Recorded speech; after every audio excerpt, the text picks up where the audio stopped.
Good evening, everybody, and welcome to Trinity Lutheran Church in Thief River Falls, Minnesota, for our Lenten Holden Evening Vesper service. And we'd also like to thank you and welcome all those joining us via radio, TV, and social media as well. So thank you for being here tonight, everybody. Also, a special thank you to our pianist, Kathy Hagen, and our song leaders, Steve Lillestall and Cindy Unka. It's nice that they're sharing their talents with us tonight as well, so thank you to the three of you. And then this week, our Baskets of Promise to benefit Lutheran World Relief, we're collecting wide-tooth combs and adult-sized brushes in their original packaging.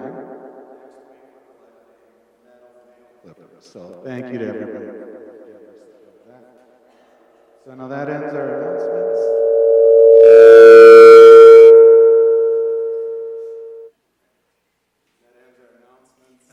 Invite the congregation to stand as you are able, and we'll begin our service with the opening hymn, Beneath the Cross of Jesus, which can be found on page 338 of our hymnal. Page 338.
Please be seated.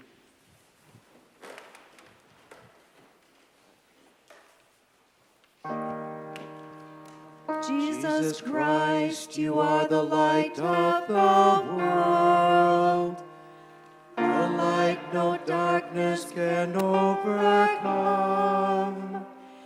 Stay with us now, for it is evening, and the day is almost over. Let your light scatter the darkness and shine within your people here.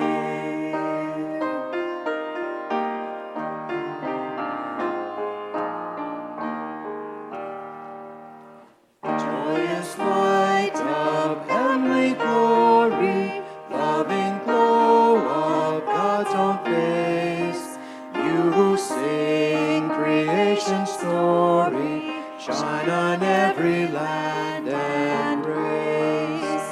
Now as evening falls around us, we shall raise our songs to you.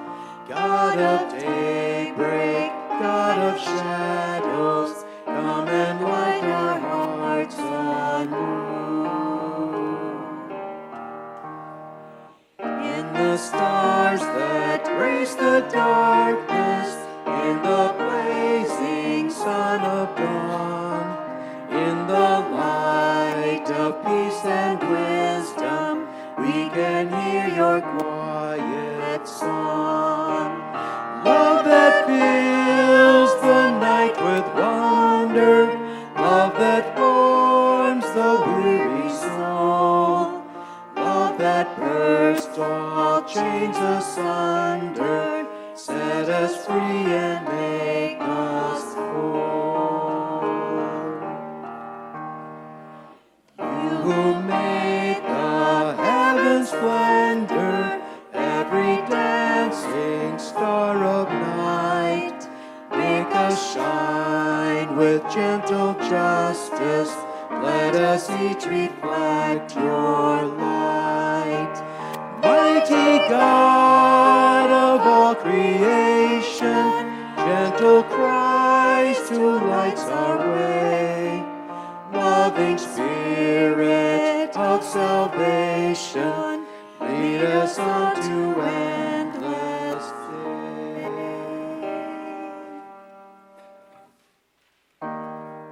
May God be with you all, and also with you. Let us sing our thanks to God. It is right to give God thanks and praise. Blessed are you, Creator of the universe. From old you have led your people by night and day. May the light of your Christ make our darkness bright. For your word and your presence are the light of our pathways, and you are the light and life of all creation. Amen.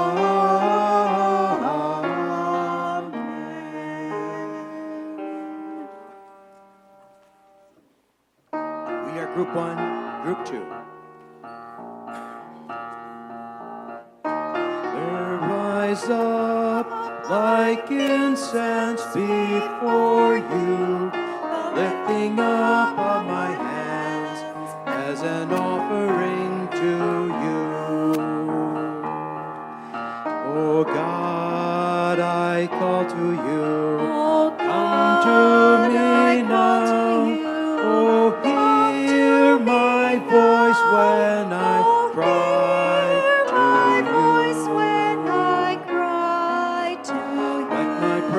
Rise up like incense before you, lifting up of my hands as an offering to you.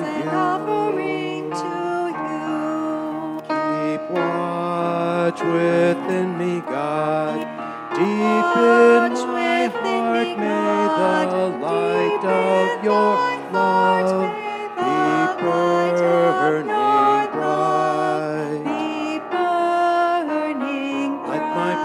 Rise up like incense before you, lifting up of my hands as an offering to you.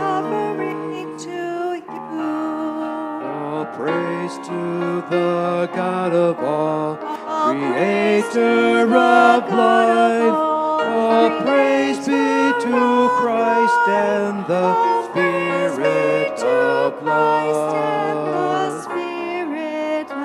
Let my prayer rise up like incense before you, lifting up of my hands as an offering to you.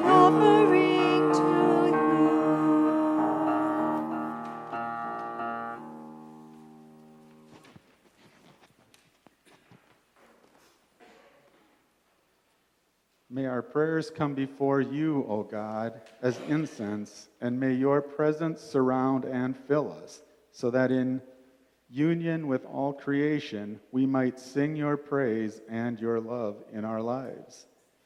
Amen. Amen. We'll now receive our offering.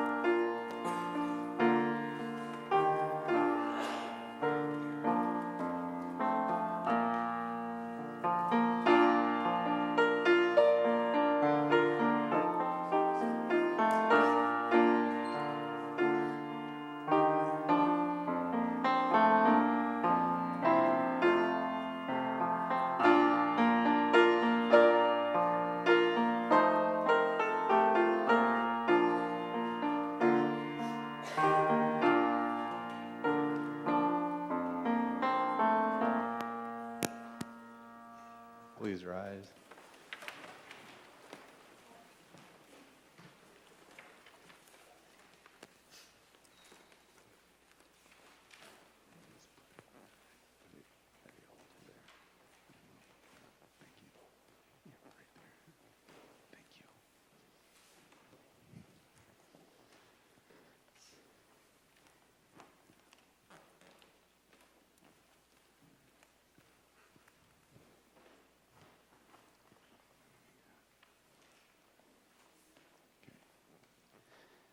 Loving Father, in our giving, hear our heartfelt gratitude. Gratitude for all that you are, and gratitude for all you have provided us. Bless these gifts, our first fruits, as they carry out your mission in this broken world, and open our eyes and ears to be more receptive to how you are calling us, and to be more willing to participate in that call. We ask all this through Jesus Christ our Lord. Amen. Please be seated.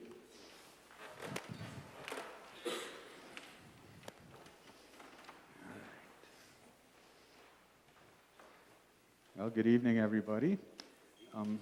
We'll stay following in John like we've been doing, but our first reading, I took a few verses from Psalm 22, verses 1 and 2, 7 and 8, 16 and 18. My God, why have you forsaken me? Why are you so far from saving me, so far from the words of my groaning? All who see me mock me. They hurl insults, shaking their heads. He trusts in the Lord. Let the Lord rescue him. Let him deliver him, since he delights in him. I can count all my bones. People stare and gloat over me. They divide my garments among them and cast lots for my clothing. The second reading I chose was from John chapter 19, verses 17 to 25. Carrying his own cross, he went out to the place of the skull, Golgotha. There they crucified him, and with him 2 others, one on each side of him, and Jesus in the middle. Pilate had a notice prepared and fastened to the cross. It read, Jesus of Nazareth, the King of the Jews. Many of the Jews read this sign, for the place where Jesus was crucified was near the city, and the sign was written in Aramaic, Latin, and Greek. The chief priests of the Jews protested to Pilate, "Do not write the King of the Jews, but that this man claimed to be the King of the Jews." Pilate answered, "What I have written, I have written." When the soldiers crucified Jesus, they took his clothes, divided them into 4 shares, one for each of them, with the undergarment remaining. The garment was seamless, woven in one place from top to bottom. "Let's not tear it," they said to one another. "Let's decide by lot who will get it." This happened that the scripture might be fulfilled that said, "They divided my clothes amongst them and cast lots for my garment." So this is what the soldiers did. And near the cross of Jesus stood his mother's sister Mary, the wife of Clopas, and Mary Magdalene. Here ends the gospel. So I guess I called this one the sign seen by all. Today's reading in John describes the crucifixion of Jesus, the title placed above his head on the cross, and the division of his clothing. But it also let us know Jesus' claim is true. Jesus is king, a title recognized and confirmed by a ruling party, by a foreign head of state, by a current political dignitary. Of course, I'm referring to Pontius Pilate. But you may ask, does it matter? Do titles matter? And we all know, of course they do. They just do. In some way, we all want to be recognized, hopefully as children of God, but probably as salesmen, teachers, mechanics, maybe a government worker, or a truck driver, farmers, or mothers, brothers, sisters, wives. Wars have been fought and are currently being fought over recognition and lack thereof. So yes, titles matter.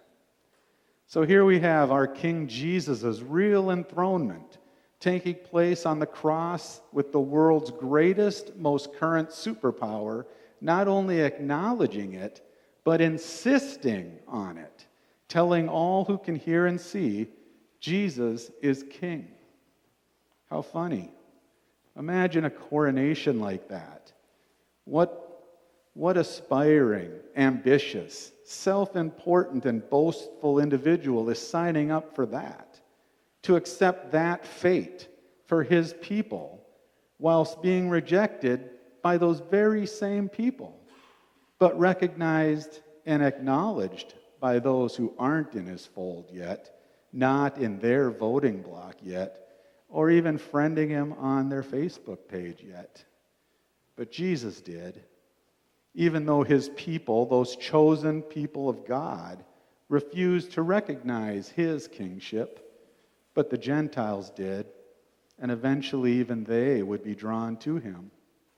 But Jesus still took his place. He still did what needed to be done.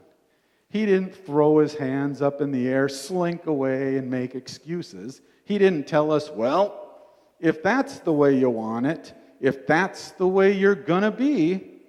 No. He knew that that was the way we were going to be. He knew that was the way we were going to want it. We can't help ourselves.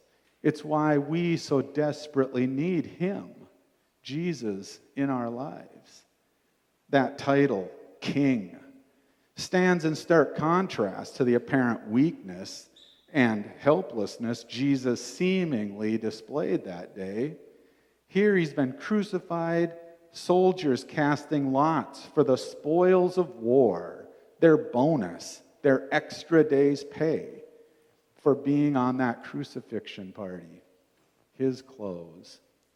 In John's account, we're provided with several different scenes, one being the cross and the title, one dealing with the soldiers and the dividing up or sharing of Christ's clothes, and a third being the show of grief and loss, despair at the foot of the cross.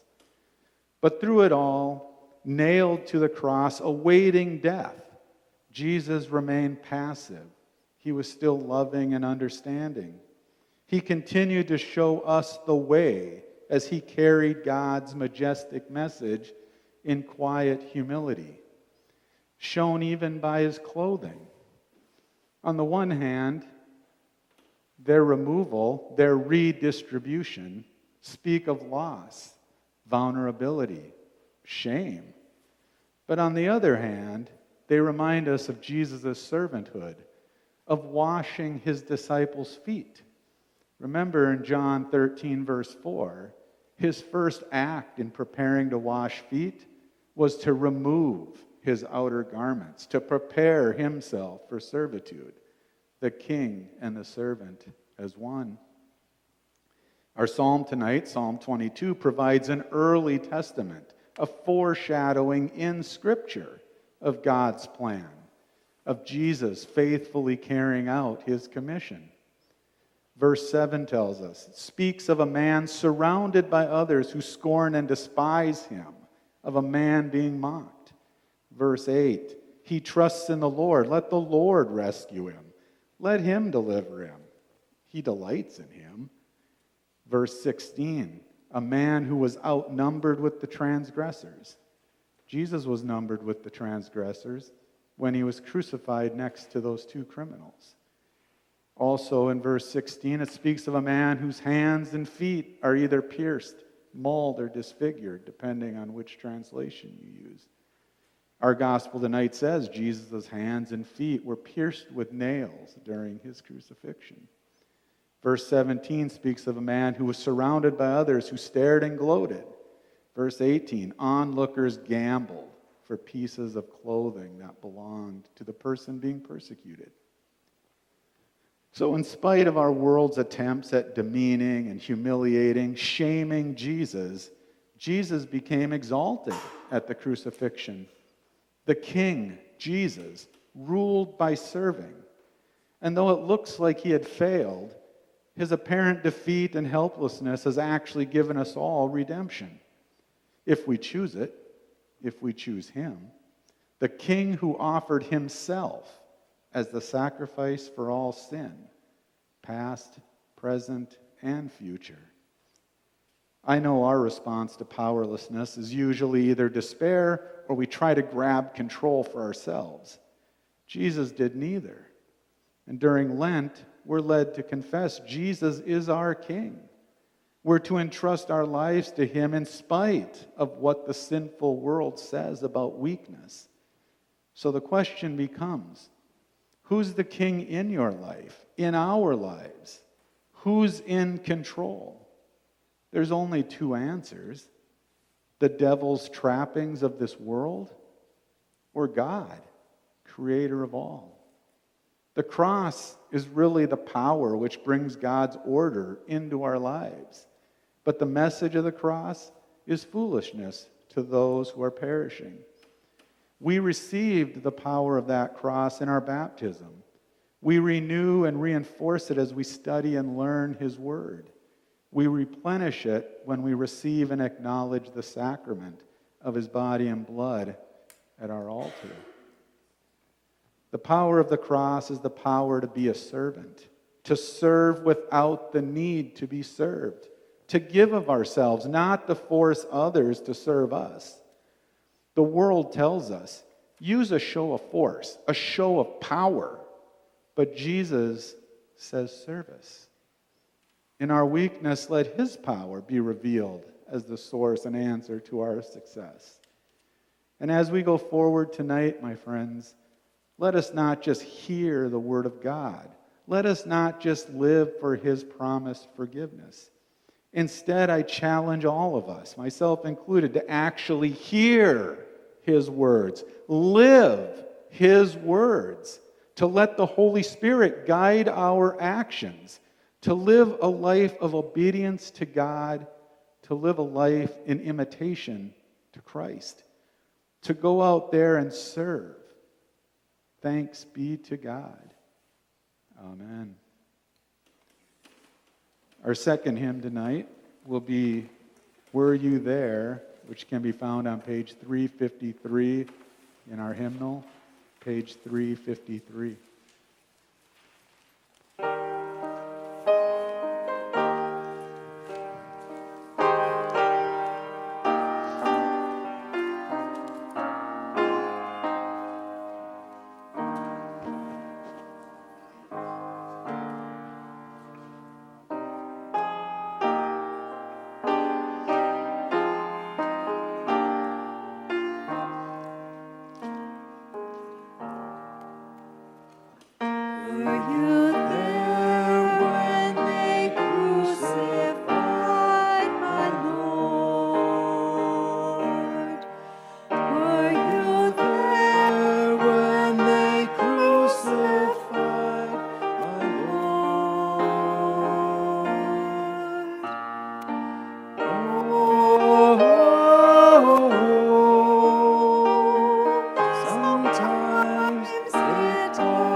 to tremble, tremble, tremble.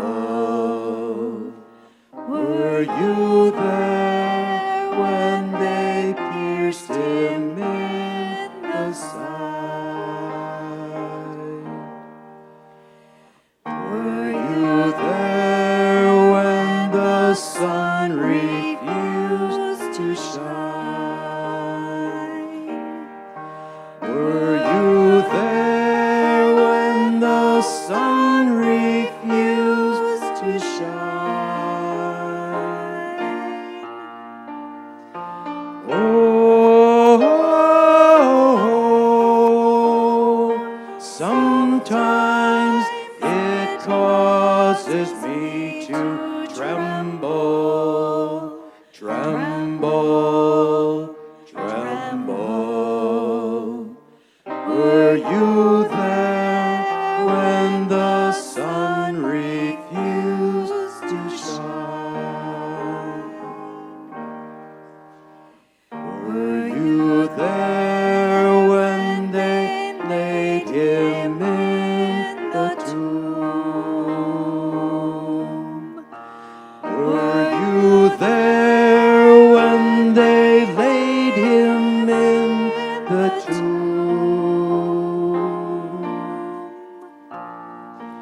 Oh, sometimes it causes me to tremble, tremble, tremble. Were you there when they laid him in the tomb?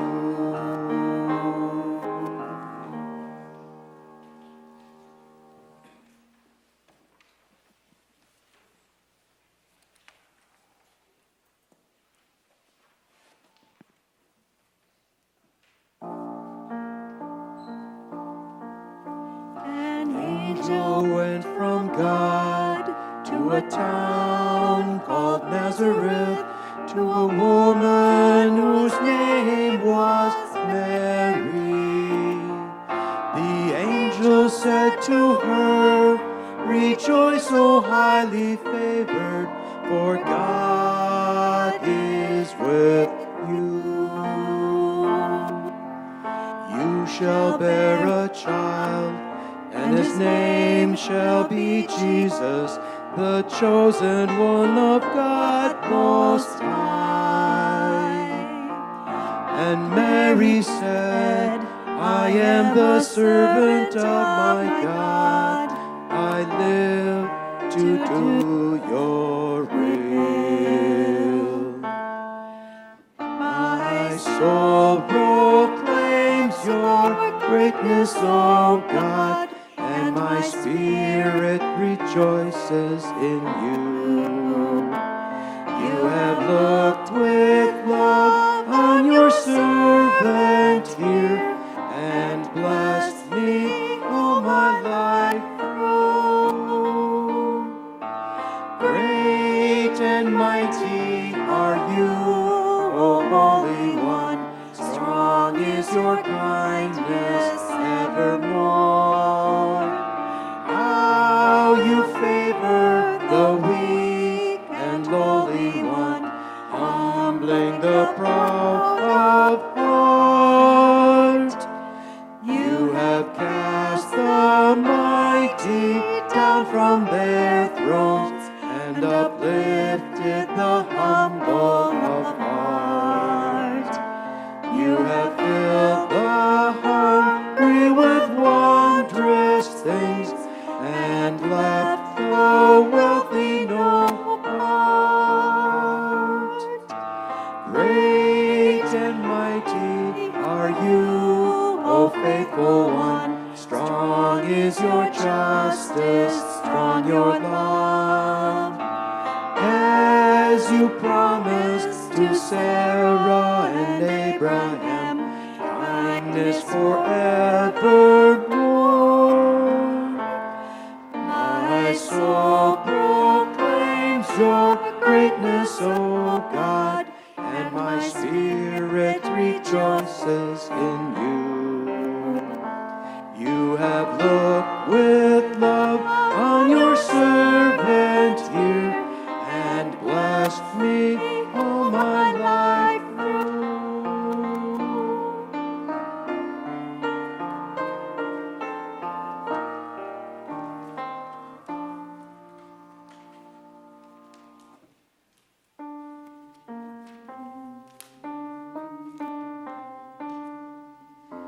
God of mercy, hold us in love.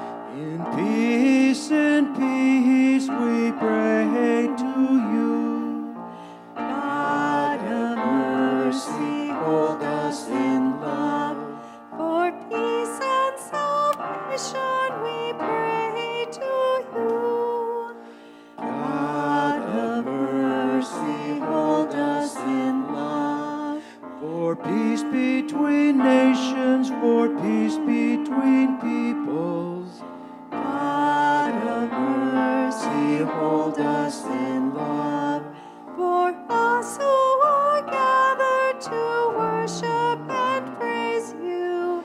God of mercy, hold us in love. Keep watch on our loved ones and keep us from danger. God of mercy, hold us in love. For all the beloved who rest in your mercy. God of mercy, hold us in love. Help us, comfort us all of our days. Keep us, hold us, gracious God. If the congregation would rise. Great and merciful God, source and ground of all goodness and life, give to your people the peace that passes all understanding and the will to live your gospel of mercy and justice through Jesus Christ our Lord. Amen. God, remember us in your love and teach us to pray. Our Father in heaven, hallowed be your name. Your kingdom come, your will be done on earth as it is in heaven. Give us today our daily bread. Forgive us our sins as we forgive those who sin against us. Save us from the time of trial and deliver us from evil. For the kingdom, the power, and the glory are yours, now and forever. Amen. Just a reminder, we're all singing the final blessing, all of us. Let us bless our God, praise and thanks to you. May God Creator bless us and keep us. May Christ be ever light for our lives. May the Spirit of love be our guide and path for all of our days.